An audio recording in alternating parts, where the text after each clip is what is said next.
All right.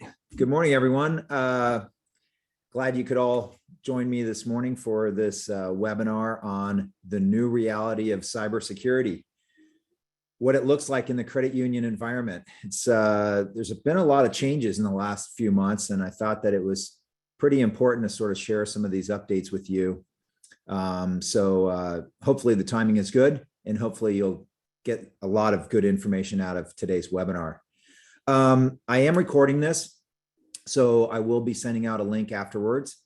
And I'd love to get some feedback. So if there's any questions as we go through this, anything that comes up that sort of piques your interest, or maybe you want some additional information on, feel free to send a chat.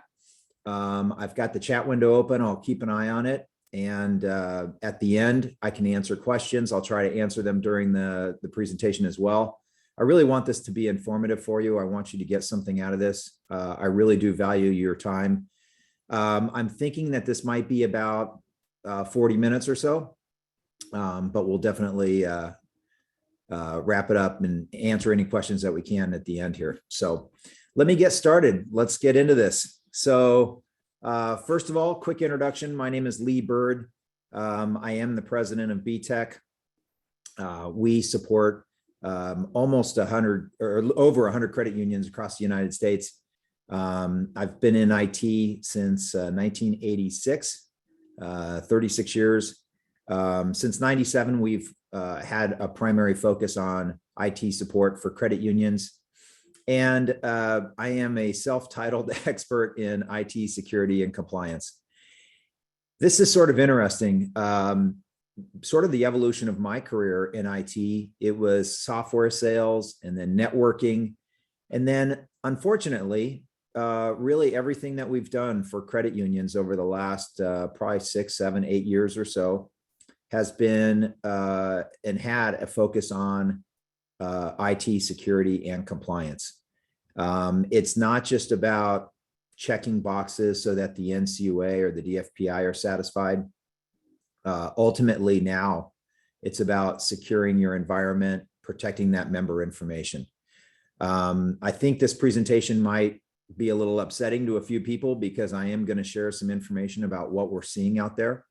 And it really is a different world than it was just even a few years ago. All right, so let's jump into this. And again, feel free to chat if you've got any questions as we go through this. So today's agenda, first I'm going to sort of outline what today's cybersecurity risks look like, what they are. And then I'm going to share some information about actual credit union attacks. So these are your peers. You probably know many of these people. And these are, unfortunately, these people have become victims of compromises.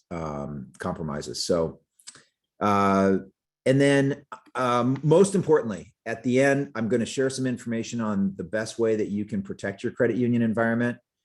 Hopefully, a lot of this information is going to be stuff that you already know. But I think that more than anything, you'll kind of see some trends that I'm going to sort of kind of share with you. Sort of what we're seeing are some of the best practice. This statement, 2021 was like the previous 10 years combined. So I love to do business review calls with our clients, and I do this a lot. I kind of do this with my arms where I sort of feel like, you know, the last year or so kind of felt like a tsunami. It felt like there was just this wave of cyber risk, cyber attacks, a lot of events going on. Absolutely, last year was, there were more incidents, more communication, more information than the previous 10 years combined. And then what's next? Something kind of strange happened. Around January, I felt like it got quiet all of a sudden. I couldn't understand what had happened.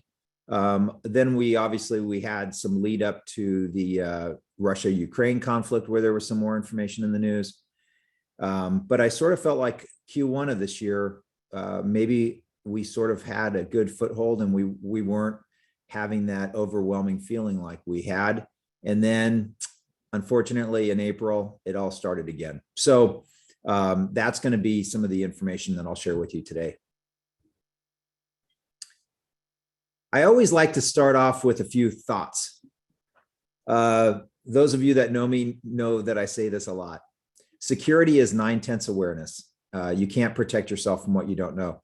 I was at a security conference probably 10, 15 years ago, and I believe it was somebody from the FBI that said that. And it's always stuck with me. So first of all, thank you for being here today on this call, because you're educating yourselves. You're going to gain, hopefully you're going to gain some information about what's out there, and that's going to help you protect your environment, secure that member information.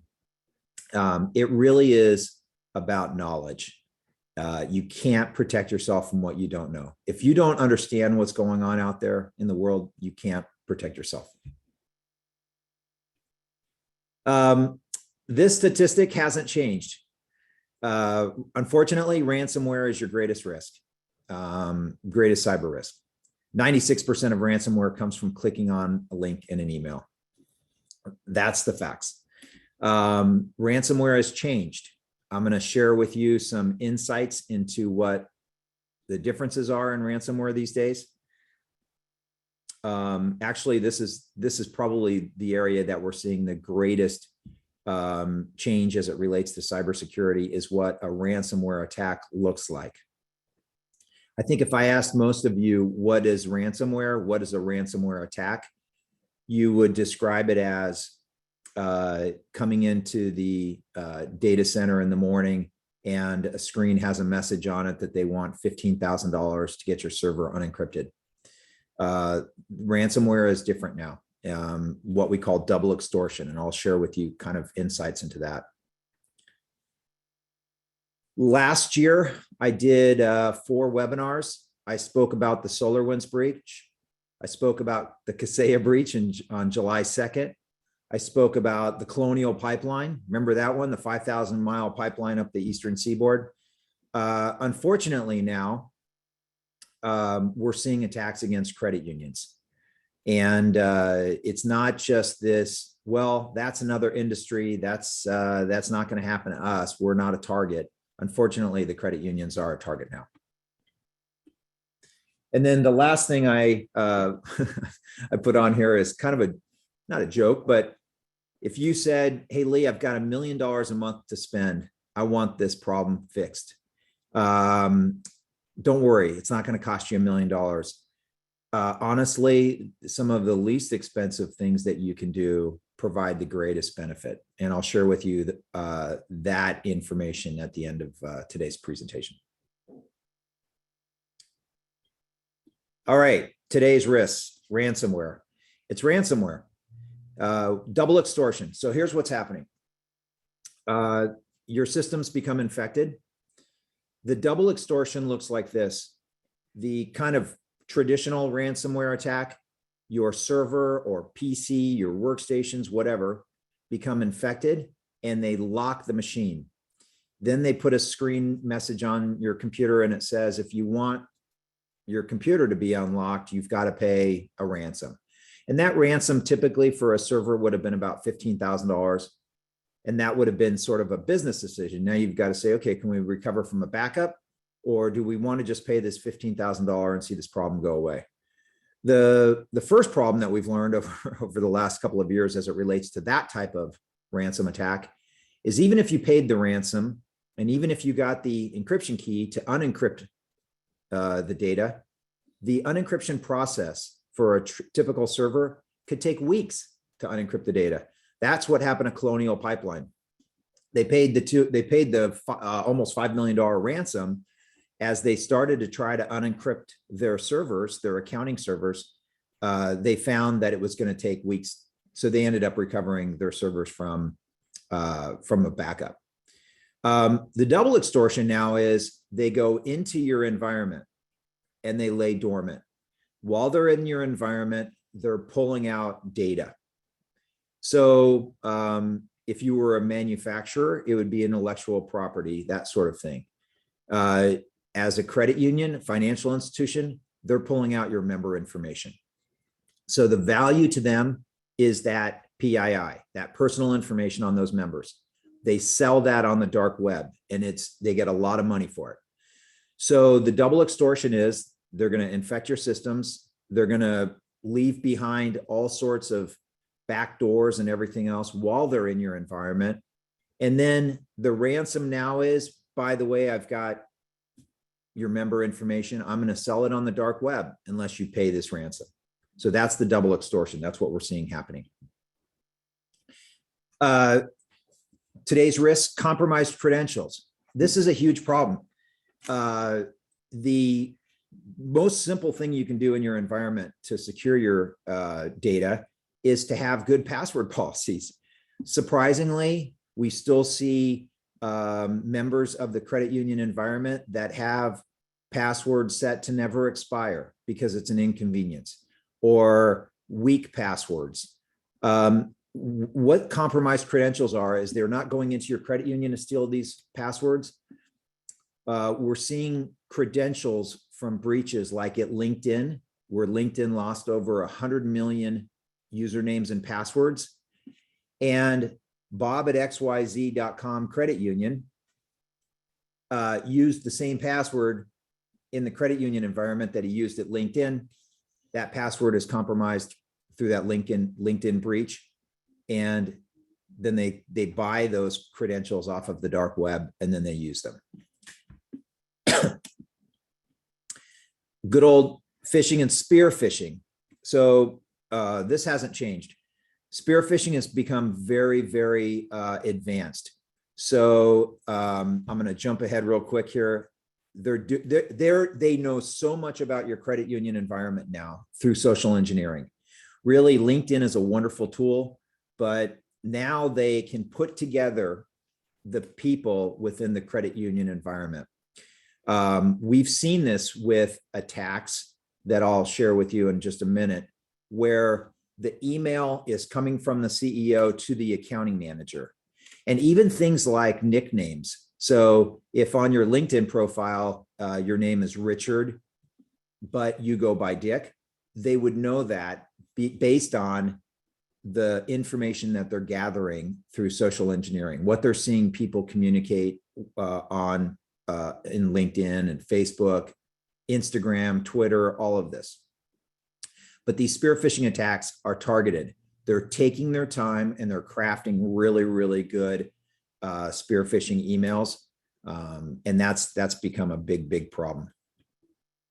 We still have to worry about these supply chain attacks. So the example that I always like to share is Kaseya. So Kaseya is a software vendor that was infected. Their software code was infected and was pushed out last July 2nd. So the beginning of the 4th of July holiday weekend. Kaseya pushed that infected software out to 30,000 customers. Those customers pushed out that infection to over 1 million assets that were being managed by those customers. So servers, workstations, boom, pushed out. That's a supply chain attack. You still have to worry about that. How do we reduce that risk? Vendor due diligence. Anybody that you do business with in your credit union environment, you must do vendor due diligence on them. They would be considered a third party. I attended back on March 1st, an NCUA webinar. The head of cybersecurity for the FBI was on that webinar, and she spoke about fourth party and fifth party vendors. I'm 56 years old. I think I've kind of been around the block. I had never heard the term fourth party or fifth party, but as soon as she said it, I knew what she was talking about. So if Btech is one of your vendors, I'm your third party vendor. My vendors are the fourth party and fifth party vendors. So something to think about. Maybe go back, speak with your compliance department, and really look at what you're doing as it relates to vendor due diligence. Because even if you're doing best practice, if you have a weak vendor, they could be the risk. Probably the single most important thing that I hope you take away from today's presentation is these threat actors, these attackers, they do one thing over and over and over. They exploit vulnerabilities. They exploit known vulnerabilities that aren't remediated. These are deficiencies in your environment that you haven't fixed. And that's what they do. So again, I've got some good information on that as well. All right, again, feel free to throw some questions in the chat if you have them. NCUA Advisory. So on February 24th, NCUA sent out an email. And by the way, they don't send out a lot of these advisories. So I think we found we had a lot of response from some of our clients, like, what does this mean? This seems pretty important. The subject line of the email was, current geopolitical events increase likelihood of imminent cyber attacks on financial institutions. So February 24th, this is the start of the Russian attack against Ukraine.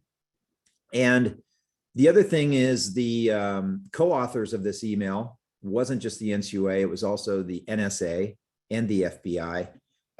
They didn't just send this out without a lot of really good information. So obviously they knew that they could see that this was happening. Getting some questions in here, so this is good. All right, I've got some good feedback here so far. I'm gonna jump on some of these questions in just a little bit. Okay, NCUA Advisory. Something else that it said, and I quote, NCUA encourage credit unions of all sizes. And I put it in red so you would remember this. And their cybersecurity teams nationwide to adopt a heightened state of awareness and to conduct proactive threat hunting. Okay, these two statements that I've gotten read here, right away, they caught my attention. This was in the second paragraph of this email, and of all sizes was underlined. What does that mean? Well, I'll tell you what, I've received pushback from a lot of our clients over the years, and this is not the credit union's fault. The examiners have done this.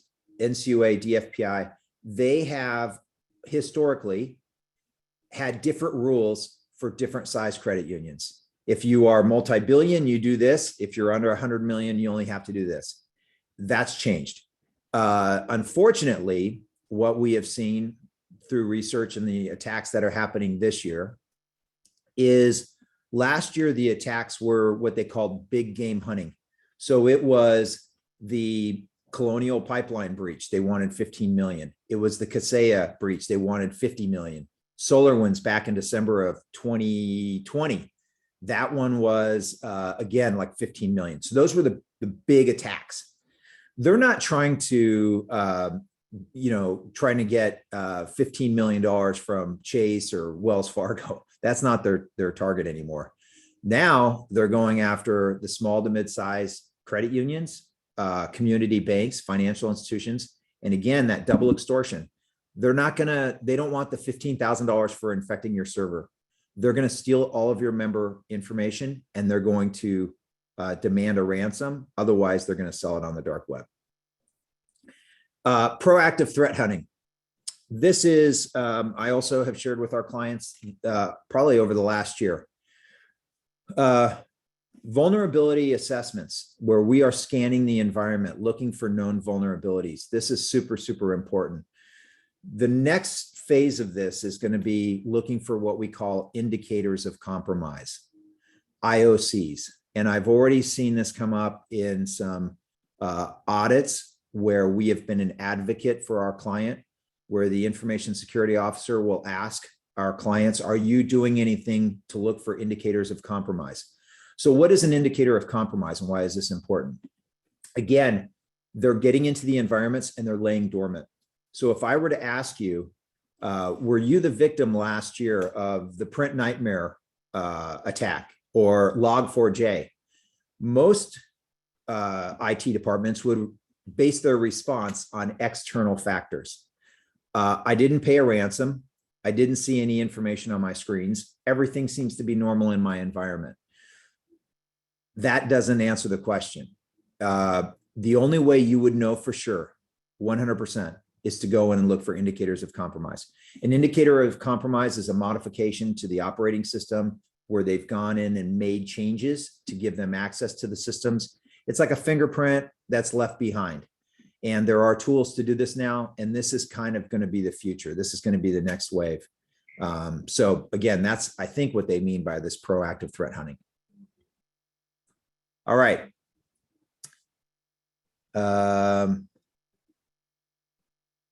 Okay, I've got a question. Can you share the last number you heard of how many credit unions were victims of ransomware in California last month?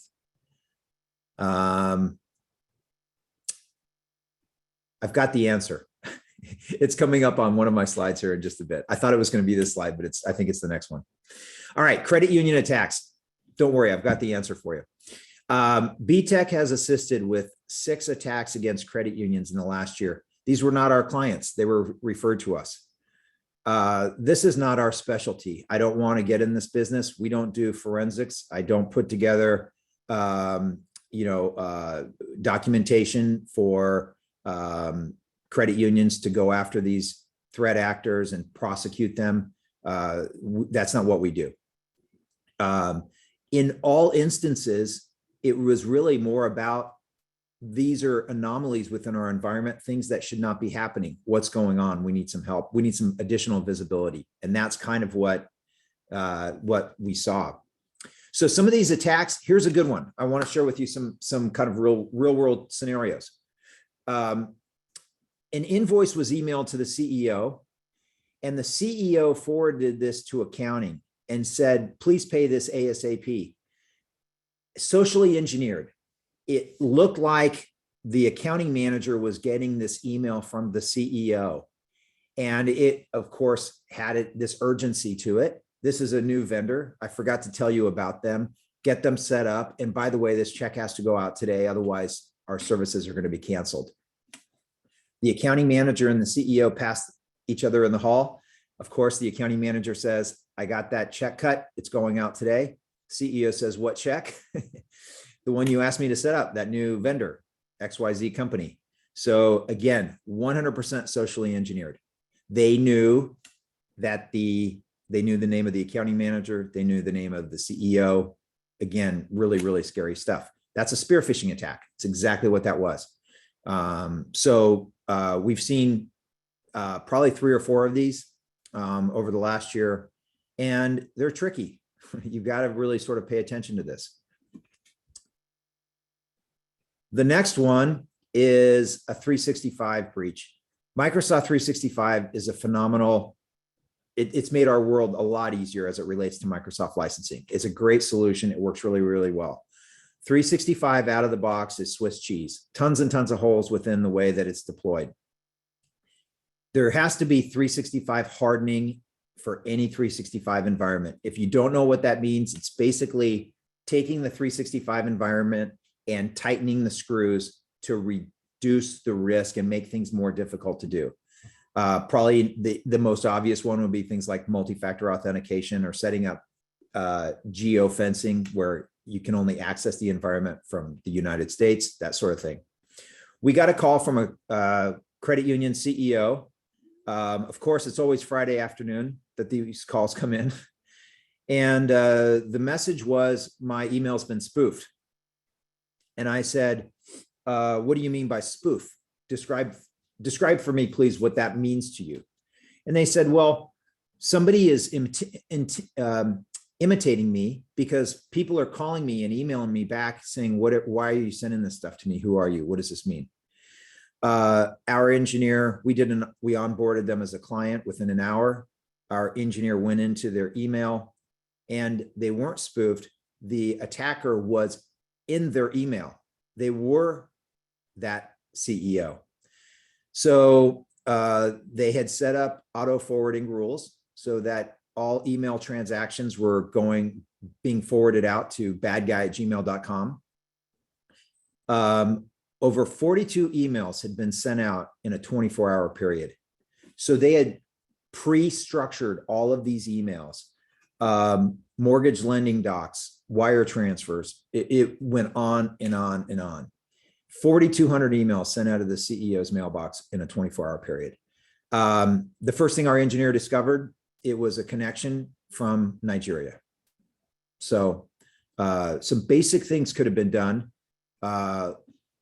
First of all, requiring administrator level to do things like set up any rules like auto forwarding, setting up geofencing so that the 365 is only accessible from the United States, multi-factor authentication. Again, there's lots of things that could have been done.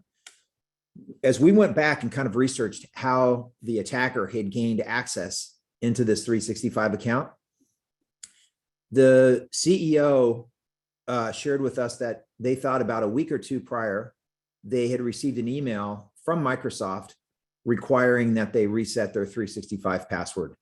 And they clicked on that link. It wasn't Microsoft. So what they had done is they clicked on the link. It took them to a site where basically that threat actor got that new password. So of course, reset your password. What it says is, what's your old password?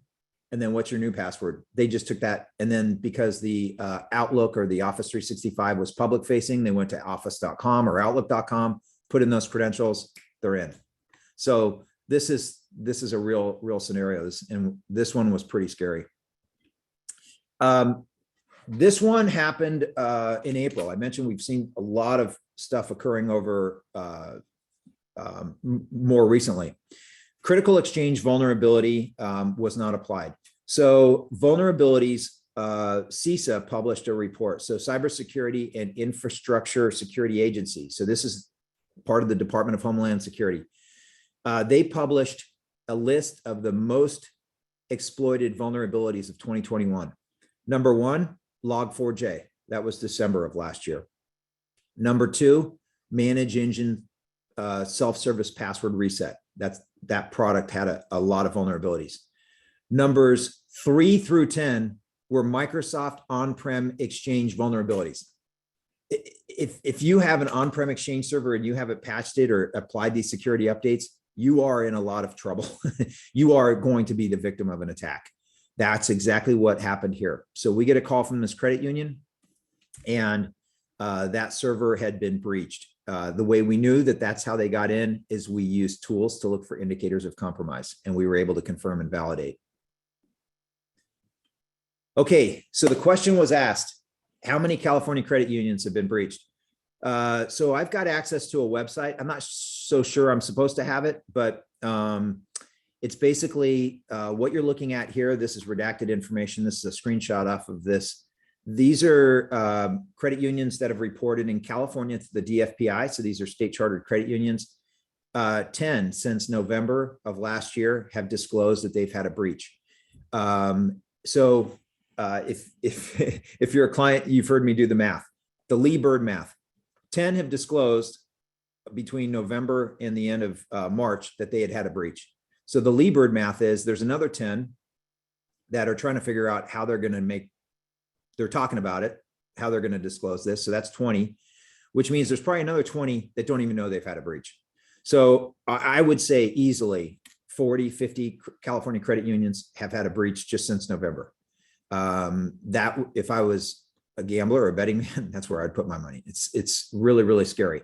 So when you go in and you look at this, these are large credit unions. Again, these are your peers, and they have had a breach where they've had to, unfortunately, also I'm seeing this on a lot of homepages on websites. Notice to our members, your data was compromised, and we've got to set up credit reporting services for you. Please contact member services. So pretty scary stuff. All right, let's get into some more stuff. This is from Kaseya VSA last year. Have you ever seen a ransom note? That's what it looks like. Unfortunately, I've got some more crime scene photos I'm going to share with you, but your files are encrypted. By the way, everything is possible to recover.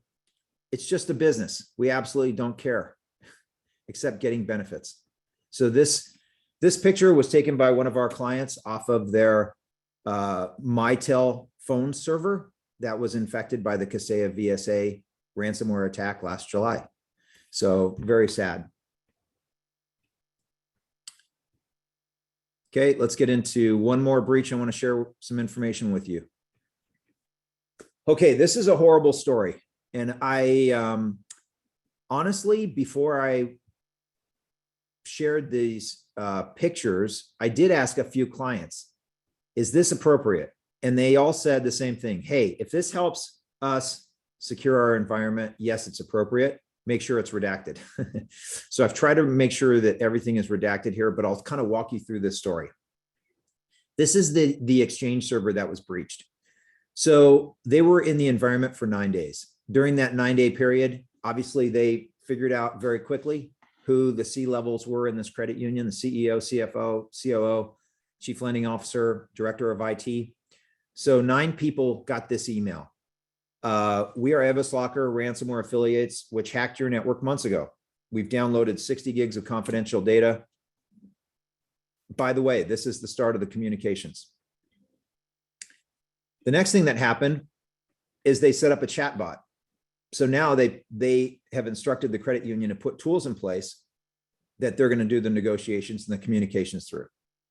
So if you don't pay, we'll continue hacking your network.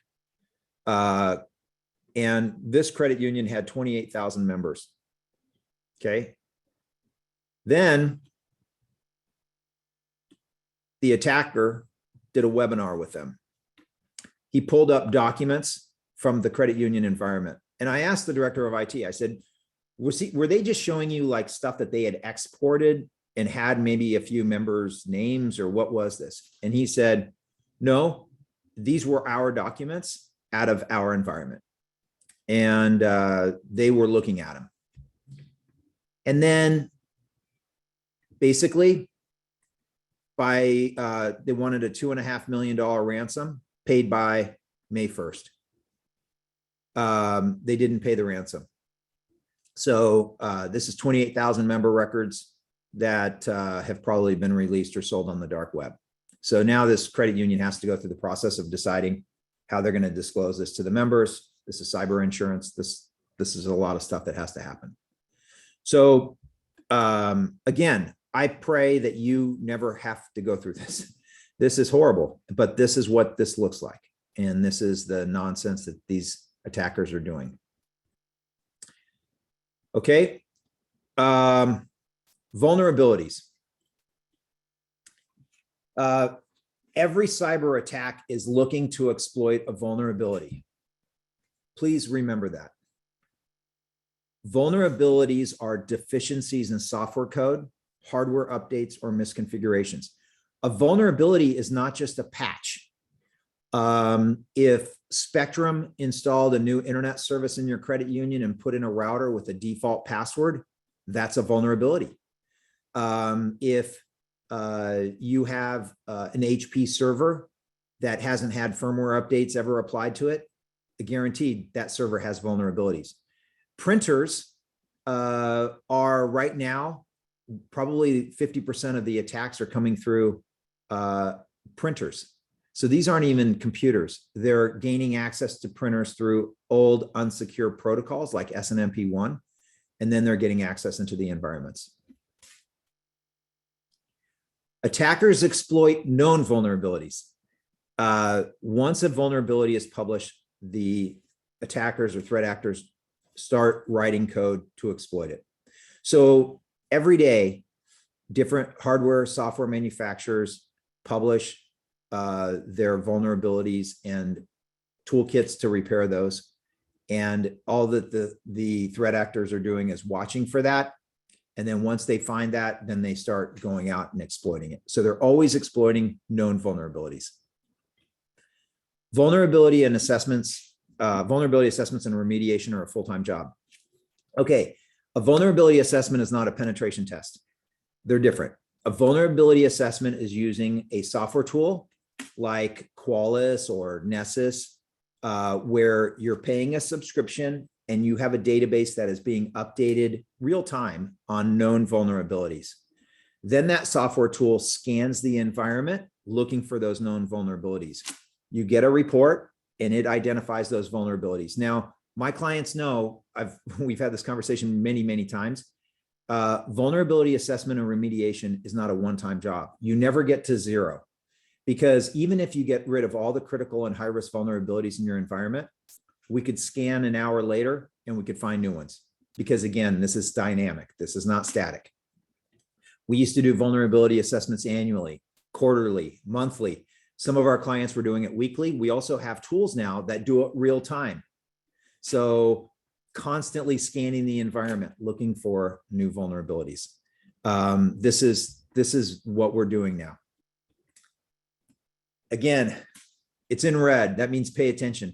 You must shorten the window between the time when a vulnerability is published and remediated. And when I say shorten the window, I don't mean do it this month. I don't mean do it this week. I mean do it immediately. So now CISA, again, my favorite resource, they're publishing reports showing how quickly vulnerabilities are, and the term they use, exploited in the wild. So from the time that the vulnerability is made known to the time that the threat actors start exploiting it, it's often about 48 hours now. So the last Exchange vulnerability critical update that was published in December of last year, within 48 hours, over 6,000 on-prem Exchange servers had been exploited, 6,000 in the United States in a 48-hour period. So that is really, really, really scary stuff. Okay, question. Do vulnerability assessments discover indicators of compromise? No, it's different. So the vulnerability assessment is taking and looking for known vulnerabilities. These are, again, deficiencies, but an indicator of compromise, we do have toolkits available that can go in and help us discover those. CISA has a free one on their website called CHIRP, C-H-I-R-P. So I'll show you how to get that a little bit later, but that's a good question. All right. Let's keep going here. I'm coming up on 40 minutes. I told everybody 40 minutes. I lied. I'm sorry. But hopefully you've got a few more minutes here. Most important information. How can you protect your credit union? All right. Remember my $1 million question? If you called me and you said, Lee, I just got board approval, $1 million a month. What can I do to protect my environment? The first thing I would do is say staff training. Your end users are your greatest risk. 96% of ransomware comes from clicking on a link in an email. So phishing simulation, I call it creating a culture of awareness. You cannot have a weak link in your environment, not one. Everybody has to be on board. And again, it's a culture. You need the employees, everybody to hold hands, be a team and say, I'm not sure what I'm looking at. You need that employee in lending or wherever it is to stop what they're doing. If they get an email, they're not sure, go ask a teammate and say, hey, can we look at this together? Do we need to get IT down here to make sure that what we're looking at is really real? Culture of awareness. So double down, whatever you're doing as it relates to staff training, do more. Next thing, multi-factor authentication. I get so much pushback on this. Everybody says the same thing. It's an inconvenience. I know it is. So is locking your front door. It sucks. I get it. But you have to do it. It's not an option anymore. It's not just administrator accounts anymore. It's not just going to websites anymore. Really, every place that you log in, including your local account, when you come in the morning and you go Control-Alt-Delete and you put your username and password, that should be protected by multi-factor authentication. The other information I hear is people say, I don't want all of my staff to use their phones for multi-factor authentication. They don't have to. All of the main vendors now sell little tokens, so you can purchase the token, check them out to the employees when they arrive in the morning. But again, that's super, super important. Backups. So what we learned from the ransomware attacks and paying to get your servers unencrypted is it's too slow. Your process, your plan should be, if your server is infected, having multiple points in time that you can go back to recover your server from. Really, you need to just plan on recovering from a backup. What that would look like is having a segregated test environment that you can do recoveries to, and make sure that the systems are not infected by going and looking for those indicators of compromise. And once you're sure that you have a clean backup or clean recovery, clean restore, that's the data you're going to have going forward. So absolutely, you're going to lose data. This is horrible. Air gap if possible. That means that your backups, you have multiple copies of backups that can't talk to each other. So on-prem, in the cloud, but they have to be separated, physically separated, so that your backups don't get infected. Incident response plan. Who are you going to call? Don't hire a company to have, come in and write a 200-page document. Really, you need to have a plan. You need to speak with the board, your insurance carrier, your attorney. If I come in Monday morning and our systems are all infected, who do I call? What am I going to do? Am I going to pay the ransom or not? The FBI says don't pay the ransom. And I think that's kind of what most people are doing at this point. Cyber insurance, are you going to pay the ransom? So again, have that conversation with your carrier now. Find out, what do I do? I'm paying you a lot of money for this. What am I going to do? What phone number do I call? How are you going to help me through this process?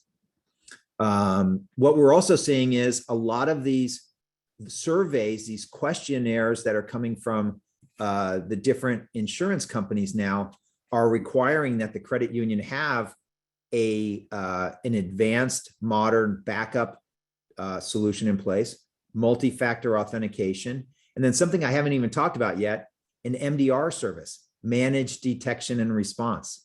That's 24/7 security operations center, where you have visibility into the environment to find these attacks when they occur. Indicator of compromise. This is the future. This is something that we're going to have to start doing soon for our clients. It's a horrible analogy, but if I asked you, do you have COVID? You would say, I don't have a cough. I don't have a fever, but you could be asymptomatic. The only way you would know is if you did a test. If I said, again, were you the victim of a Log4j or a Print Nightmare attack? The only way that we would know for certain is to go in and look for those indicators of compromise. So more and more tools are being developed for IOCs. And this, again, is going to be kind of the future of cybersecurity. Number one takeaway from today's talk: understand your process and what you're doing for vulnerability assessments and remediation. Absolutely have a really, really good understanding of what you're doing. Your vulnerability assessment process needs to be frequent, and the time between when those assessments are run and the findings are fixed or remediated has to be shortened. The other pushback I see is like a device like an Epson receipt printer. If you have an Epson receipt printer, not trying to pick on Epson, but 95% of the credit unions out there have them. If you have an older model, it is vulnerable. It's a critical vulnerability because it supports old protocols. You have to, unfortunately, even though that device still works, it's still functional, you have to take it off of your network and replace it with a modern piece of technology. This is true of servers. We had one recently where we scanned a client environment. We found a device that was a critical vulnerability. It was a coffee maker in their kitchen that was connected to Wi-Fi so that the vendor would know the status, like when it was running out of coffee or whatever. Unbelievable. So there are lots of areas of the environment that have vulnerabilities. Okay, I'm getting to my last slide here. Thank you, everyone. Let's see here. I've got one last thing in red. Okay, my favorite resource in the world. Do me a favor. Go to CISA.gov/US cert. You can also go to us-cert.gov. It's the same website. Scroll down to the very bottom and subscribe for their email alerts. This is the best resource for information about critical vulnerabilities and cyber alerts.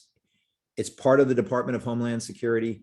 They really, really do a great job. It's the best resource you can have. If you only do one thing for me, please,